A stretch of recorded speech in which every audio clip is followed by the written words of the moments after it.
Praise Lord. आज मी तुमच्या मनात असलेली एक भीती ओळखते. उद्या काय होईल, माझी गरज भागेल का मी टिकेन का? याच भीतीत बायबलचं वचन आपल्याला सांगतं, एक सत्य सांगत आहे की परमेश्वर माझा मेंढपाळ आहे, मला काहीही येऊ पडणार नाही. हे वचन फक्त बोलण्यासाठी नाही, हे वचन धरून चालण्यासाठी आहे. मेंढपाळ असताना देव मेंढ्यांना रस्त्याची चिंता करायला लावत नाही.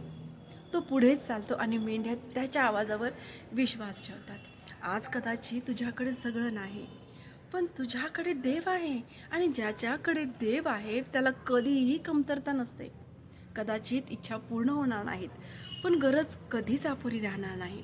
जेव्हा दरवाजे बंद होतात, देव मार्ग उघडतो. जेव्हा आधार संपतो, देव स्वतः आधार बनतो.